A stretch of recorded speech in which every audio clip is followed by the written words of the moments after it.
today. Wouldn't say I was feeling 100%.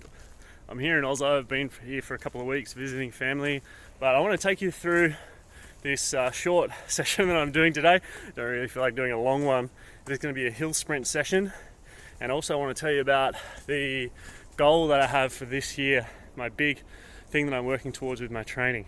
So after my goal setting video that I posted a couple of weeks ago, I thought I should tell you guys what I'm training for, what my goal is, and I've decided, against all my better nature and everything telling me not to, that I'm going to run an ultra marathon in the mountains, 68 kilometers in the Pyrenees in about 6 months time. And this is massively out of the comfort zone for me. I'm not a runner. I don't even really enjoy it, but I can pretty much take anything that I don't like and put it in the mountains, and I'm more or less automatically gonna love it. So, I love running in the mountains, but I just don't really enjoy running around the city. But before we get into the hill sprint session, let's check out some of the terrain I'm gonna be running over in the Buff Epic Trail. Cue stolen B-roll.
So yeah, super exciting goal. Something that I'm really excited to share with you guys is the training that I'm going to be doing leading up to this. It is going to be very different from the stuff that I've done in the past. We're going to get into heart rate training zones. We're going to get into recovery from running and big days. Lots of mobility work, because the more you run, the tighter you get, the stiffer you get, the worse your running form is. So that is some of the stuff that I'm going to be diving into over the next 6 months. All right, time to hit the hill, and I'll show you what I'm doing for my hill sprint training session. I'm going to take you guys to my favorite hill training session spot.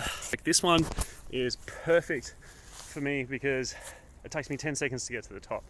Now, sometimes I won't get to the top in 10 seconds, so I'll stop before I get to the top of the hill. You don't want to go past 10 seconds because that means you're going outside of your anaerobic threshold. This is not about working aerobically, it's about doing short, very powerful bursts, meaning that we're training your anaerobic system.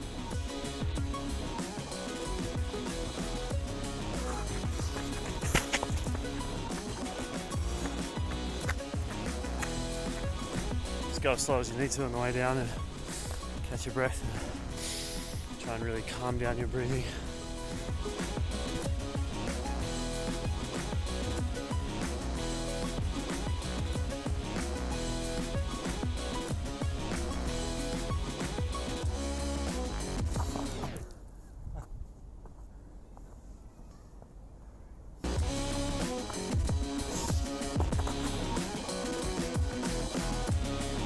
As the session goes on, it's kind of, you need a lot more time to recover, so you can't really set it up like, I'm going to sprint on the minute every minute, because you won't be recovered in enough time. So you've got to base it off your heart rate or your breath rate, and just really almost get down to complete rest before you start again.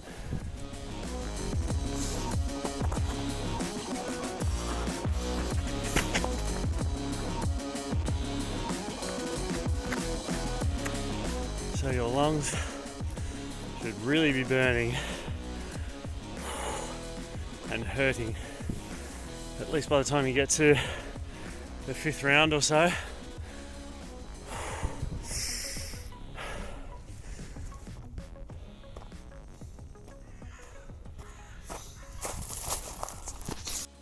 So you'll notice I'm not even sweating, and that's partly because it's, I don't know, 2 degrees, but also because this is not a flog yourself kind of session. You're putting intensity into short periods and you're getting it done.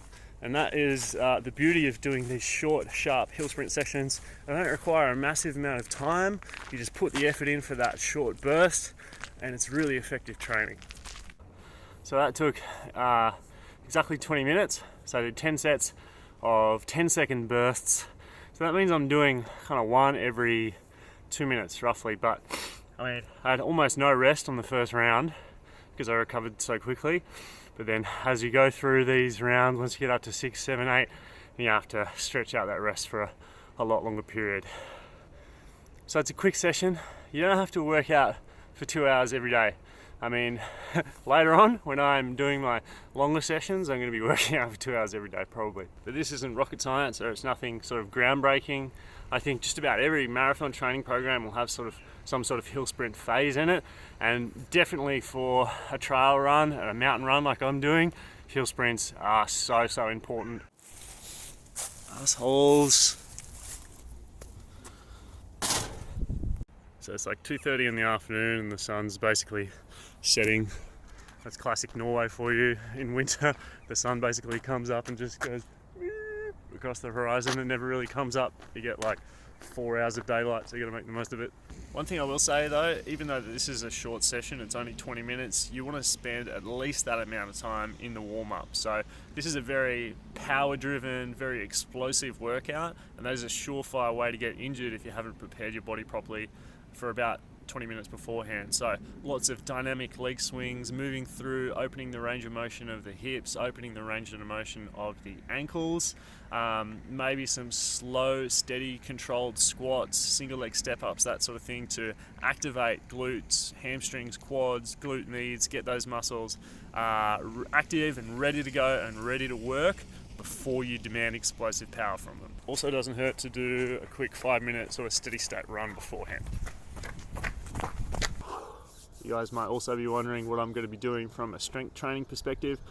If you watch the channel, you know that I'm a big proponent of strength training, especially when it comes to endurance sports. So if you want to check out this video here, I go through some examples of a really good place to start with leg strength. It's total body weight, you don't need any equipment.